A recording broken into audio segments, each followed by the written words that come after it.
الذين يبلغون رسالات الله ويخشونه ولا يخشون أحدا إلا الله وكفى بالله حسيبا۔ السلام علیکم ناظرین آپ دیکھ رہے ہیں پروگرام جواب درکار ہے۔ میں ہوں آپ کا میزبان علی عمران۔ ناظرین، پریشانی اور اضطراب جیسے مسائل ہر انسان کے دل و دماغ پر اثر انداز ہوتے ہیں، لیکن ان کے مقابلے میں عوامل اطمینان وہ نعمتیں ہیں جو انسان کو نہ صرف سنبھالتی ہیں بلکہ اسے زندگی کے معنی عطا کرتی ہیں۔ پچھلی نشست میں ہم نے درود شریف، تسبیح حضرت زہرا سلام اللہ علیہا اور استغفار پر گفتگو کی۔ آج ہم ذکر کے ایک اور اہم پہلو پر گفتگو کریں گے، یعنی ذکر کی اقسام، ذکر کی روحانی خصوصیات، ذکر حقیقی کیا ہے، ذکر کرتے وقت کی کیفیت، اور یہ بھی کہ استغفار ہر گناہ کے لیے کیسے شفا ہے۔ ان موضوعات کے جواب ہم حاصل کریں گے معروف عالم دین علامہ محمد حسین مبلغی صاحب سے۔ آپ نور الہدیٰ ٹرسٹ کے ادارے جامعہ الرضا میں عرصہ دراز سے تدریس کے فرائض سر انجام دے رہے ہیں اور آپ معاشرتی اور روحانی مسائل پر گہری نظر رکھتے ہیں۔ اعوذ باللہ من الشیطان الرجیم، بسم اللہ الرحمن الرحیم۔ ہمارا سلسلہ گفتگو اس پر ہے کہ انسان دنیا کے آخری زمانے میں پریشانی میں ہوتے ہیں، تو پریشان کیوں ہوتے ہیں اور اس کے لیے راہ حل کیا ہے، علاج کیا ہے۔ تو راہ حل کے بارے میں، راہ علاج کے بارے میں جو انسان آسان بھی ہے اور اپنے آپ کو جو ہے نا اسی پر عادی کر دیں گے، عادت ڈالیں گے، تو انسان کے لیے پریشانی دور ہو جاتے ہیں۔ یہ عرفا کا ذکر آ جاتا ہے نا، عارف فلان عارف ہے، یہ وہ ہے، عرفا کا اپنے اپنے الگ الگ راستے ہوتے ہیں۔ مثلا آیت اللہ بہاؤالدینی جو بہت بڑا عارف گزرے ہیں، ان کا جو ہے نا وہ ذکر میں زیادہ تر جو ہے نا وہ ذکر پڑھتے تھے۔ آیت اللہ بہجت جو ہے نا اللہ مقام ہوں، یہ خاموشی کے ذکر میں ساتھ، یعنی خاموش رہتے تھے، کہتے ہیں 7 سال بالکل جو ہے نا جو واجب ضروری باتوں کے علاوہ کچھ بات کرتے نہیں تھے، خاموش رہتے تھے۔ مثلا وہ ہر ایک کا اپنے اپنے کے راستہ ہوتے ہیں۔ ان میں سے ایک بہترین جو ہے نا ذکر جو جس کے ساتھ انسان جو ہے نا کیا ہے اپنے مشکلات کو دور کر سکتے ہیں، یہ ذکر ہے۔ ذکر سے مطلب یہ ہے کہ انسان اس ذکر کو اتنا پڑھیں اس کے لیے ملکہ، اس کے لیے وہ ملکہ حاصل ہو جائیں، وہ صفت حاصل ہو جائیں، وہ حالت ہے نفسانی اس کے لیے حاصل ہو جائیں کہ وہ دنیا میں کسی کام میں بھی مشغول ہو تو اس کا ذکر زبان پہ جاری رہے۔ یعنی آپ کوئی بھی کام کر رہا ہے تو ساتھ ساتھ آپ کے دل میں وہ ذکر جو ہے نا وہ پڑھ رہا ہوتا ہے، یہ وہ حالت آ جاتے ہیں۔ یہاں سے مکمل طور پر اس کو وہ صفت حالت نفسانی ملکہ کہا جاتا ہے۔ تو انہیں جو ہے نا کیا ہے مشکلات کے حل کے لیے بہترین جو اذکار میں سے ذکر ہے، ذکر استغفار ہے۔ ذکر استغفار ہے، یہ بہترین اذکار میں سے آ جاتے ہیں۔ استغفر اللہ ربی واتوب الیہ، مثلا ماہ شعبان کے لیے الگ استغفار ہے، ماہ رجب کے لیے ہر جگہ پر استغفار ہے۔ کوئی شخص مولا امیر المومنین کے پاس آ جاتے ہیں، کہتے ہیں مولا میرے لیے اولاد جو ہے نا وہ نہیں ہے، مولا نے کہا استغفار کرتے رہو۔ کوئی شخص آ جاتے ہیں میرے مالی مشکلات ہیں، مولا نے کہا استغفار کرتے رہو۔ کوئی شخص آ جاتے ہیں میرے جو ہے نا کیا ہے گھر میں پریشانی ہے، ٹینشن ہے، کہتے ہیں جو ہے نا کیا استغفار پڑھتے رہو۔ یہ قرآن کی آیت بھی اسی کی طرف جو ہے نا کیا ہے اشارہ ہے۔ کوئی بھی استغفار پڑھتے رہیں گے تو اس کی جو ہے نا سب باغات میں اضافہ ہو جاتے ہیں، بارش نازل ہوتے ہیں، اس طرح سے اس کے رزق میں اضافے ہو جاتے ہیں، اور اسی کے ساتھ ساتھ اس کی اولاد بھی جو ہے نا مال اور اولاد میں اضافے ہو جاتے ہیں۔ انہیں میں سے تعطروا بالاستغفار، معصوم فرماتے ہیں مولا امیر المومنین، اپنے آپ کو خوشبو جو ہے نا لگا دو استغفار کے ساتھ۔ استغفار کے یعنی انسان کو خوشبو لگا دیتے ہیں استغفار کے۔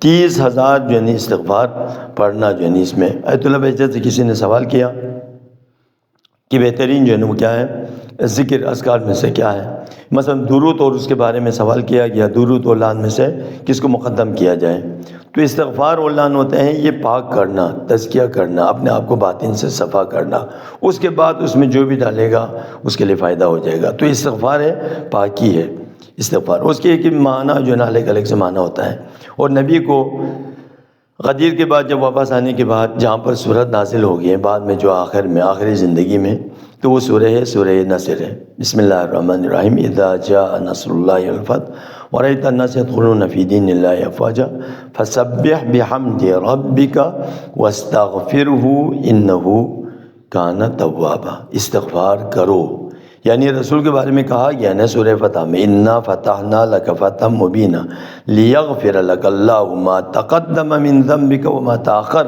آپ کے گزشتہ آئندہ کے سب گناہ کو اللہ تعالیٰ سب جو ہے نا عوارض کو ختم کر دیا۔ اس نبی کے لیے حکم ہو رہا ہے وَاسْتَغْفِرْهُ، استغفار کرو۔ تو استغفار صرف گناہ سے نہیں ہوتا، استغفار جو ہے نا کیا ہے، عام حالت میں بھی۔ اب وہاں سے آتے ہیں عرفات سے آ کر مزدلفہ پہ، جب مزدلفہ سے کوچ کرتے ہیں، وہاں سے انسان حرکت کرتے ہیں مینا کی طرف، تو وہاں پر بھی کہتے تھے استغفار کرو۔ اب عرفات سے گزر کہا گیا، مزدلفہ سے گزر کہا گیا، پھر کہتے ہیں استغفار کرو۔ تو عام عالم میں جو استغفار ہوتے ہیں نا، وہ اس طرح سے نہیں ہے کہ وہ استغفار جو ہے کیا ہے صرف گناہ سے ہو۔ استغفار جو ہے نا، جیسے مولا امیر المومنین کے مسجد میں آپ تشریف رہتے تھے، کوئی شخص استغفر اللہ پڑھ رہا تھا، تو مولا نے کہا سکلت کا امک تیرے ماں تیرے غم میں روئے ہیں، اتدری مل استغفار، تمہیں پتہ ہے استغفار کیا ہوتے ہیں؟ یہ نہج بلاغہ کی تیسرے حصے میں کلمات حصار میں، وہاں پر کلمات قصار میں، حکمت میں وہاں پر ذکر ہوا ہے، وہاں پر یہ استغفار کا ذکر ہے مولا امیر المومنین سے۔ اتدری مل استغفار، تمہیں پتہ ہے استغفار کیا ہوتا ہے؟ استغفار جو ہے درجۃ العلیین، یہ بلند جو ہے نا لوگوں کے درجے ہوتے ہیں۔ استغفار جو ہے نا 6 معنی کے اوپر استعمال ہوتا ہے، 2 ارکان میں سے ہیں، 2 شرائط استغفار ہوتے ہیں، 2 کمال استغفار ہوتے ہیں۔ 2 شرائط کا بنیاد ہے، اس کے لیے کیا ہے بنیاد ہے، رکن ہے، وہ کیا ہے؟ گزشتہ سے نادم ہونا اور آئندہ اس کام کو نہ کرنا، یہ بنیاد ہے، یہ ستون ہے استغفار کی۔ یعنی گزشتہ سے انسان نادم ہو جاتا ہے، آئندہ اس کام کو وہ کرتا نہیں ہے، یہ رکن ہے۔ 2 شرائط استغفار ہے، قبولی استغفار ہے۔ کیسے قبول ہوگا؟ وہ اس طرح سے ہوتے ہیں کہ حقوق خداوند عالم اور حقوق الناس، جس کی گردن پر حقوق الہی ہو اس کو انجام دے دے، جیسے نماز کی قضا ہے اس کو انجام دے دے، روزہ نہیں رکھا ہے روزے کو رکھے، یا کسی کا مال کھایا ہے حق کا ہے اس کو واپس کر دے، کسی کی غیبت کی ہے اسے جا کے معافی طلب کرے۔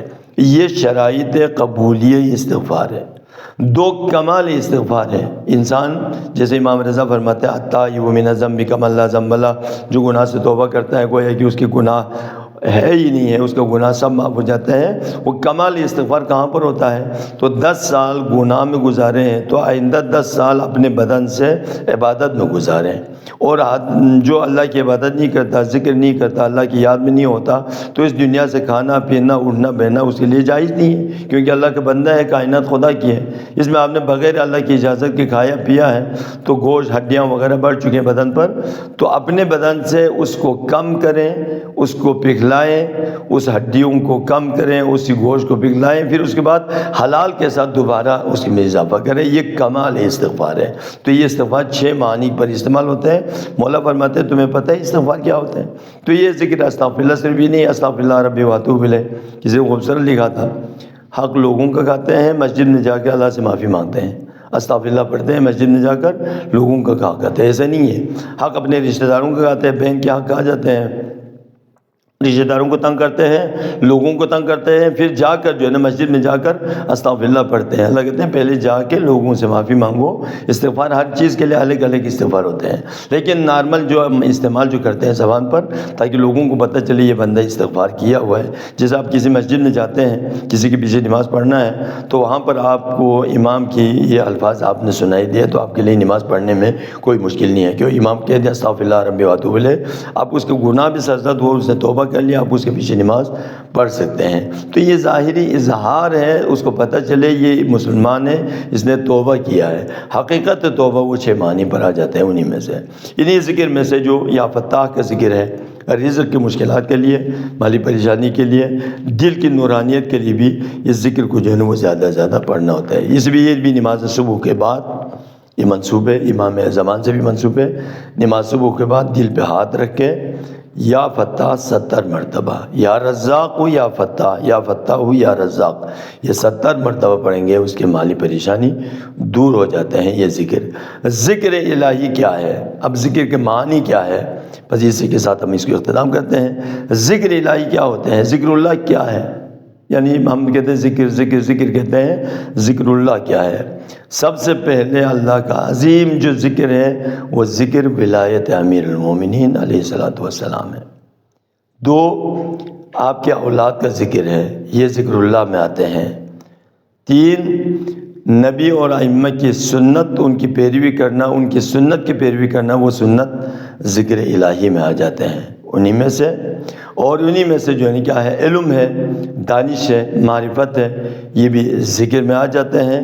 اللہ تعالیٰ کی نعمتوں کے مقابل میں شکر کرنا، یہ بھی ذکر میں آ جاتے ہیں۔ اور جو وعدہ انسان کسی کے ساتھ وعدہ کرتے ہیں، ان وعدے کو وفا کرنا، پورا کرنا، یہ بھی ذکر الہی میں آ جاتے ہیں۔ اور ذکر میں سے جو کیا ہے، اعلیٰ ترین جو کیا ہے ذکر ہے، وہ قرآن کریم ہے، ذکر الہی ہے۔ اگر اللہ بندے سے بات کرنا چاہتے ہیں تو آپ جو ہے نا قرآن کی تلاوت کریں، آپ اللہ سے بات کرنا چاہتے ہیں تو آپ نماز پڑھیں، یہ دونوں۔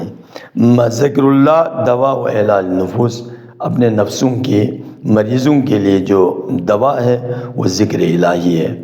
من انس بتلاوت القرآن لم توحش مفارقت الاخوان، کہتے ہیں جو بھی شخص اپنے آپ کو انس اور محبت پیار کے ساتھ قرار دے دے تلاوت قرآن کے ساتھ، اسے مانوس ہو جائیں، مکمل طور پر مسلسل قرآن کی تلاوت کرتے رہیں، تو کیا کہتے ہیں، لم توحش اس کے لیے کوئی وحشت نہیں ہے، کوئی پریشانی نہیں ہے، دوستوں کی جدائی، یعنی اب دوست نہیں ہے، یہ نہیں ہے، آپ کا دوست جو ہے نا وہ کیا ہے، قرآن ہے۔ جو قرآن کے ساتھ اٹھنا بیٹھنا ہو، قرآن کی تلاوت کریں، اس کے لیے کوئی وحشت زدہ نہیں ہوتا، امام سجاد فرماتے ہیں۔